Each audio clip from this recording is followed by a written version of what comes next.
It is very unique. I do like the fact that it's completely lime green or slime green, and it has black little splats on it, and it has the X logo. Definitely think that's dope, and like type of box it comes in.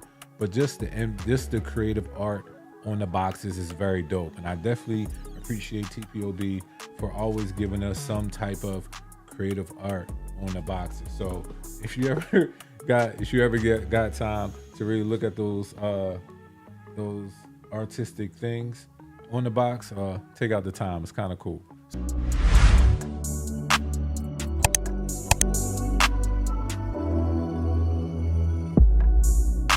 Now, before we get into this, I just want you all to know these are my opinions on today's episode. This is extremely serious, so buckle up, grab yourself a Monster or coffee or whatever it is you drink, and dial in, because shit's going down. The last two men you just seen in this video are a danger to barbering. Let's get into this. Oh, crying. I'm really just a dickhead. Don't act like you don't know me. This camp deserve a trophy. Baby, they know me straight. Do the most crying in history. Power potent, go show up. This camera clip, let's blow up. It's bossy, oh crying.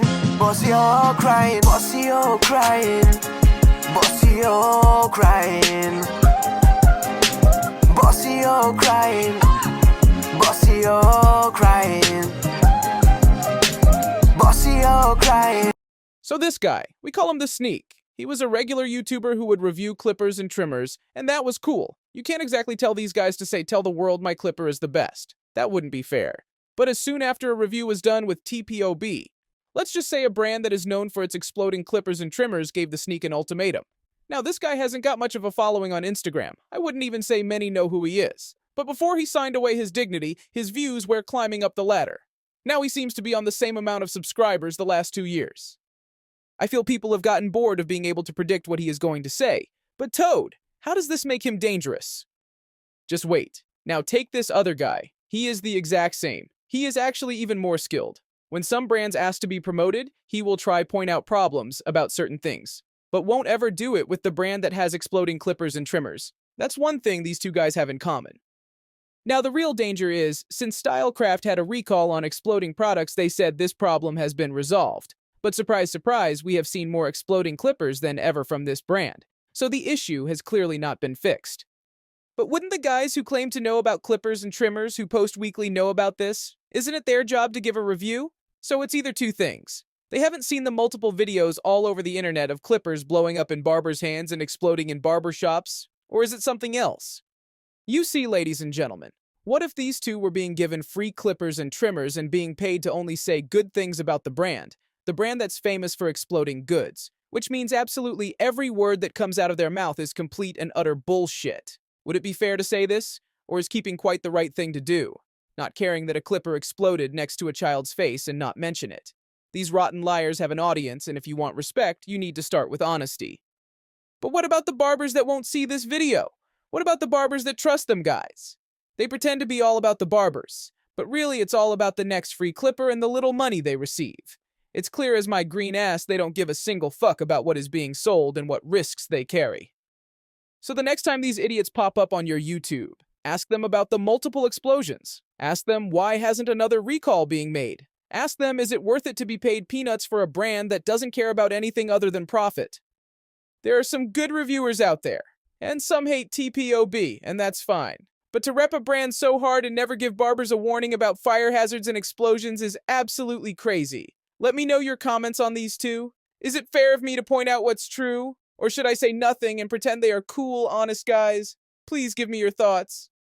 Before we move on, check out this amazing video, done by our ambassador Dr. Barber. Run the clip.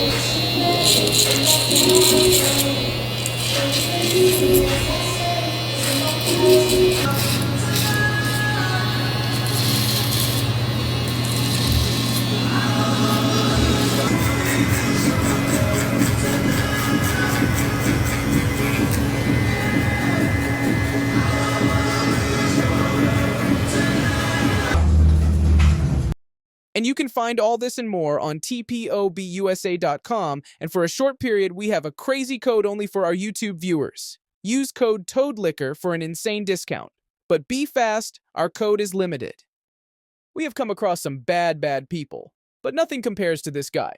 He would literally do anything for Stylecraft, miss his family's birthdays, or do what they ask at the click of a finger. He will go against Wall or any brand, not caring about his reputation or honesty. The only thing that matters to this guy is Stylecraft. He will do little reviews with other brands, or reviews really well displayed to make it look like he is giving other brands a chance. But it all falls back to Stylecraft. Would he give you a warning about exploding clippers, or update you on what's happening? Hell no. Allow me to display what I mean on this guy. Ambiance. Ambiance? Oh, is that your boy on the cover of Evo magazine? Actually, no. This has jack shit to do what I'm talking about. But who the fuck reads magazines? What age does he think we are, 5? I'm not on the cover.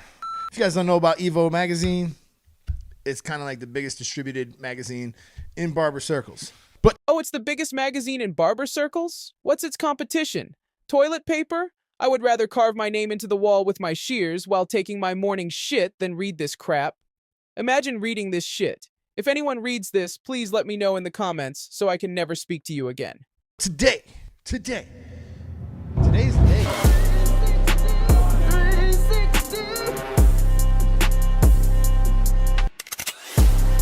What happens when you combine raw talent, 3.6 million YouTube fans, and a vision bigger than the barber industry itself? You get 360 Jeezy, the most famous barber of all time. And by the way, companies like Wall, Andis, and Babyliss, oh, they would love to sign him. They would love to have him endorse their products. Jeezy, Would they? Oh, because you said it. That's what makes it real. I bet he got the biggest erection of his life when he got told a big YouTuber was collaborating with Stylecraft. Notice how he is trying to rub it in other brands about this, as if Wall give a single fuck. The best bit is, Jeezy would drop Stylecraft straight away if Wall offered him a clipper. This is hilarious how much shit this man with the pubic beard says. didn't need anything like that. He needed a partner to help turn his vision into reality. Let's rewind the tape for a second. For over a year, Jeezy couldn't get enough of using the Instinct Clipper. It was like his ultimate go-to. Now here we go. So this guy will big up a clipper and explain how good the brand is, but never ever address the problems that have occurred. He wants sales, which means anything he says now is all bullshit. So the next time a clipper is coming out or a trimmer and you want your info, this is not the guy you should be watching. None of these three idiots are. I mean, it's crazy. This is just one big edited live video. This is what really blows my mind. So if you've been keeping up on his channel, you also know he's all about custom tools. But the Instinct, man, I guess that was like his main go-to, because when we fast forward to the LV Barber Expo last year, Jeezy was actually flown out to cut hair on another brand stage. He loved their trimmers. So if you could guess who that is. But when he brought his Instinct Clipper up there, they shut it down. So what did he do? He walked straight over to the Stylecraft booth and he said, "Yo, can I cut on your stage?" And we said, "Hell yeah." The crowd went wild, and at that moment, it sparked a relationship that led to something truly special. So look, it's clear he is talking about Babyliss. This is like when your girlfriend leaves you for another man.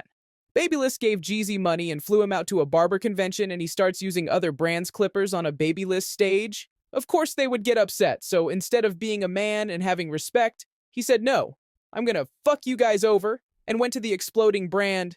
This is like knowing your girlfriend is a slut, but you choose to ignore it. So you really don't think Jeezy would run to Wall now if he got a good offer? Get real. So think twice before ever listening to any of these guys again. I'm not telling you what brand to support, I'm telling you who not to listen to. Because all they follow is money and sales. And if a brand gets a decent name, the other brands will give these desperate worms ultimatums, so they stop speaking about that brand. Why? Because they are afraid. You have just watched Barber fucking News. Please give me your thoughts on this episode. You have been good with comments lately. Some of you are genuinely funny and some are just weirdos. But leave any comment and I will reply. I'm out. Peace.